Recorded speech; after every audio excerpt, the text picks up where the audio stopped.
ओम शांति। सुनते हैं आज 13 नवंबर की मुरली का अव्यक्त मुरली का मुरली मंथन। आज की मुरली में बाबा ने कितना सुंदर नशा चढ़ाया कि तुम बच्चे हो पूर्वज और पूज्य आत्माएं। और तुम पूर्वज पूज्य आत्माओं का गायन कितना है। देखो बच्चे, तुम गायन योग्य बनते हो और पूजन योग्य बनते हो। तुम्हारी पूजा भी विधि पूर्वक होती है और गायन भी तुम्हारा धर्म पिताओं से भी अधिक होता, क्योंकि कीर्तन और आरती के द्वारा होता। कैसे छेड़े खड़काते, क्या क्या करते। तो बाबा ने कहा इस नशे में रहते हो, अच्छा अनादि में भी चलो तो तुम्हारा देखो सबसे ऊपर स्थान है। हाँ, परम धाम में शिव बाबा के समीप आत्माएं हो। ये धर्म पिताएं भी बाबा ने कहा तुमसे अंजलि प्राप्त करके अपने धर्म के मुख्य बनते हैं, परंतु इनका पूजन गायन आपकी तरह विधि पूर्वक नहीं होता है। फिर बाबा ने कहा देखो बच्चे, गायन तो जरूर है लेकिन पूजन और गायन आपकी तरह नहीं है। बाबा ने कहा देखो वैसे भी तो चोटी कहलाते हो, क्योंकि ग्रेट ग्रेट ग्रैंडफादर की वंशावली हो और चोटी देखो बिल्कुल टॉप पे मिलती है। तो बाबा ने कहा क्यों चोटी दिखाते, क्योंकि तुम सचमुच सबसे महान आत्माएं हो। क्योंकि तना भी जो है वो भी तुम ब्राह्मण आत्माएं, जड़ें जो वही तना में परिवर्तन होते, और जड़ और तने से ही सबको पत्ते पत्ते को पानी मिलता।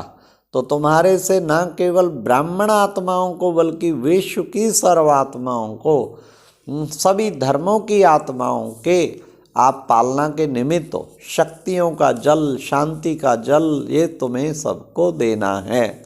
बाबा ने कहा वैसे भी तुम्हारी दृष्टि ऊपर जाती, क्योंकि परम धाम से आए और परम धाम ही वापस जाना, और साकार में पार्ट बजाते हुए भी दृष्टि तुम्हारी कहाँ जाती है? हाँ, मस्तक की ओर। हाँ, मस्तक से ही तो सारी कारोबार चल रही है।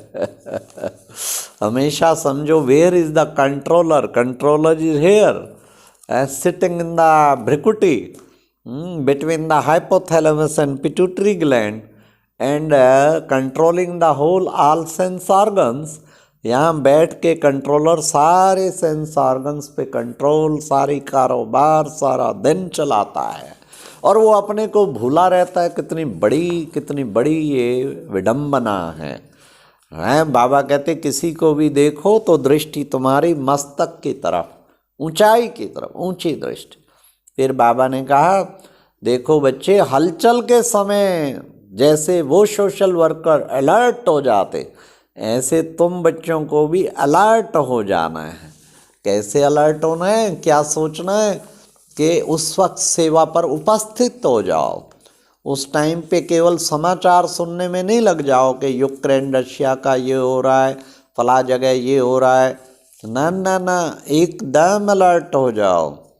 उस वक्त आत्माओं को शांति चाहिए, शांति का दान दो रोजाना। कितनी लाखों आत्माएं दर बदर हो गई हैं, बेचारे घर बार छोड़ के रिप्लेस हो गए, भटक रहे हैं। कितने बेचारे शरीर छोड़ गए, कितनी प्रॉपर्टी नष्ट हो रही है। तो शांति का दान तुम्हारा फर्ज है। ऐसे टाइम पे शांति का दान दो।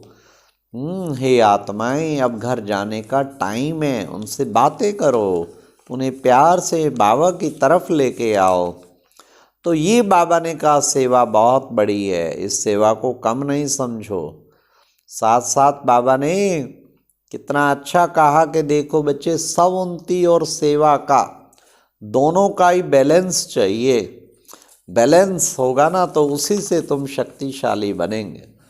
फिर बाबा ने कहा कि देखो बच्चे, खुश रहना है सदैव, दुख की लहर जरा भी ना आए।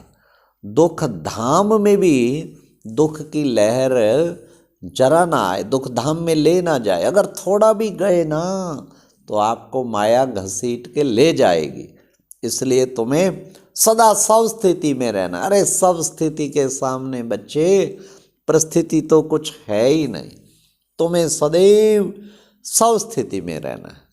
ऐसी सब स्थिति बाबा ने कहा विश्व के राजे बनने हैं ना, तो विश्व की सेवा तो करनी है ना। एक भी आत्मा वंचित ना रह जाए आपकी रूहानी पालना से। हाँ, तो ये बाबा ने आज खास वरदान भी यही दिया, अपनी जीवन को हीरे समान वैल्यूएबल बनाने वाले और स्मृति और विस्मृति के चक्र से मुक्त भव। मतलब कि हमेशा हीरे अपनी दृष्टि वृत्ति जीवन की, अपने जीवन को हीरे समान बना ले में। तो ये है आज के प्यारे बाबा की अव्यक्त मुरली का मंथन। ओम शांति।